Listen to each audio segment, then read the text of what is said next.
Honda's brought me out to Southern California to check out the all-new 11th generation Honda Accord. This is the top-of-line touring hybrid. Comes in around $39,000. It has all the bells and whistles, so let's get into it. When I first saw the design of the new Accord, I didn't know what to think. I got lots of vibes from multiple sedans throughout the last few decades. Now seeing it in person, I'm getting a little bit more Civic vibes than I definitely did over, digital media as well as photos. So it definitely looks better in person, and it's starting to grow on me more and more the more I look at it and the more I spend time with it. So let's get into the design on the front. Very slim daytime running lights on top, and then you have your high beams and low beams right below that. This model, of course, has parking sensors on the front and the rear, and only the Sport Touring will have this silver painted air insert here. Yes, you can put your hand in there, so it's aerodynamics, it's functional, but I'm not a big fan of the silver garnish there. I would prefer it to be black, and of course in the Sport models it is black. And we also have this glossy black lip spoiler at the very bottom. And also you have the glossy black grille, which matches the vent sort of design on the inside. Very large Honda logo there, and this is a new paint color. I believe it's called Canyon River Blue Metallic, and let's go ahead and see what it looks like when the sun hits it. There's a ton of sparkle on it. I think it looks pretty cool. And the 19-inch wheels have this cool two-tone finish to them. I actually prefer the Sport wheels with just the singular black matte finish. This is the longest Accord we've ever seen. It's over 195 inches. It's about 3 inches longer than the outgoing Accord, as well as the Camry. And the black trim at the bottom of the front bumper goes all the way on the side. It's very hard to tell with this dark blue paint color that it's actually there, but it also continues on to the back bumper as well. And the rear taillights, to me, are the design, like the best part of the design on the new Accord. And let's turn them on so you have a better idea. Yes, we have fully LED rear turn signals, unlike the new CR-V, for example. We have the nice little touring badge as well as a hybrid badge on here. We have a large trunk, and the Sport model comes with a spoiler on the top of the trunk lid as well. So inside the trunk, you could probably fit 2 or 3 of me in there. And underneath is no spare tire. It is a fix-a-flat kit. Every single Accord has seats that do fold down, so that's kind of a nice feature in the age of crossovers to have a sedan that's pretty flexible. Getting on the inside, pretty solid door slam. We have memory seats as well in the touring model. Materials are strong on this top trim. We have soft touch on the dash with a little glossy black strip that runs across. Glossy block here as well. I like the design that is cohesive with the front grille like I showed you on the outside earlier. Nice stitching on the dash here as well. And we have ventilated seats in this model. We have a head-up display. Now, I don't know if you can see, but it is showing us the directions with Google built in. This is the largest touchscreen ever in a Honda. It's not even in the Pilot. It's exclusive to the hybrid models in the new Accord lineup, at least for now. That'll probably change in the future. But yeah, Google Maps is here. It's built in. You get 3 years of free Google or just free data. And then it's nice to also have your power flow monitor over here to see kind of what the hybrid system is doing. The CR-V Sport Touring has a heated steering wheel button right in here. If I remember correctly, this does not have that feature in the top of the line. We also have the Bose sound system in here, which I haven't had a chance really to listen to. I can't find a way to activate satellite radio. I don't know if I'm having an early boomer moment or it just isn't available in here. I'll definitely clear that up for you guys. You have a drive mode switch, which you can toggle between 4 different driving modes and a cool little graphic that goes with each of them. And yes, you can customize your own. These vents have an excellent heft to them. They feel very high quality. And for some reason, this is like the smallest volume knob I've ever seen in a car. Yes, we have 2 USB-Cs up here, a wireless charger. This is the only model you can get the wireless charger in, by the way. So let's go ahead and get in the back seat. What is the seating like back here with these leather seats for someone who's a little over 6 feet tall? Well, I feel like I'm sitting up definitely higher than this seat. If I lean my head back just a little bit, it starts running into the ceiling, which is a little unfortunate. We have a nice fold down armrest here. Even this has some stitching on it, so it's nice Honda gave us that sort of treatment here. The EXL, as well as this touring model, have USB-Cs in the back. And this one has vents back here. The Sport L model, which sits just below this, did not have rear vents, and I was not happy about that. We have a drive shaft back here, which is interesting because we don't have like all-wheel drive in this model, but it is the global platform, which other models in the lineup like the CR-V that this shares a platform with has all-wheel drive, for example.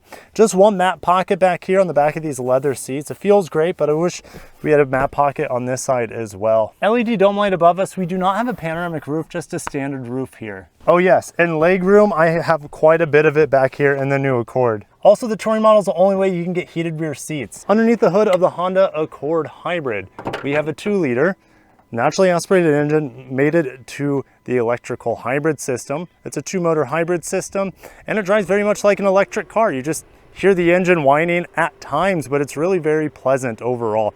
You get about 44 miles per gallon is what they claim on this car. I'll tell you what my average fuel economy is by the time I'm all said and done with this drive. And you get 204 horsepower, 247 pound-feet of torque. It's they say it's more torque than the outgoing model, so that is a welcome addition in the new Accord Hybrid. But the EXL trim with the smaller wheels actually gets the best fuel economy, about 48 miles per gallon. Like I said, this is rated at 44. We have a nice stretch of road ahead of us. I'm gonna go ahead and put it into sport mode. I wanna see if this is slower or about the same speed as the Sport L 0 to 60. Like I said, it feels a little bit heavier here. So I'm gonna torque brake it just a little bit and go.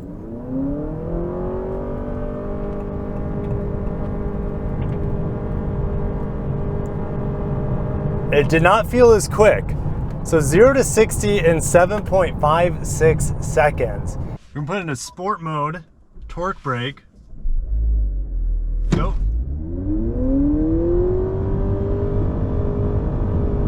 There's no simulation of gears going on here. And there's 60. 6.82 seconds. And the exact same powertrain on the Sport L in sport mode, I got 6.82 seconds. So a very big difference in acceleration.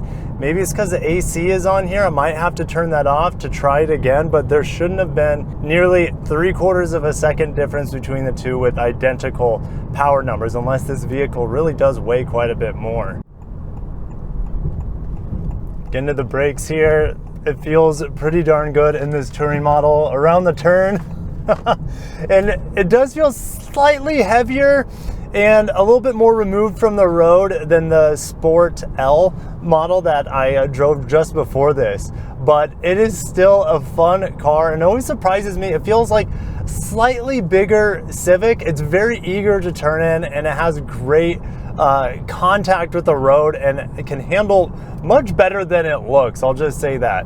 And the first thing I noticed when I got into the touring over the Sport L is that it drives so much smoother. I'm not overburdened with a lot of road noise out here on the highway, a lot of tire noise. It's much more quiet and luxurious, I would say. Maybe a little bit more in line with the CR-V Sport Touring Hybrid, which I think that still might be even a tad quieter than this Touring Accord. But noise is one thing, comfort's another thing as well. And we have different tires on this model compared to the Sport L. I think that helps. It also probably helps reduce the noise just a tad.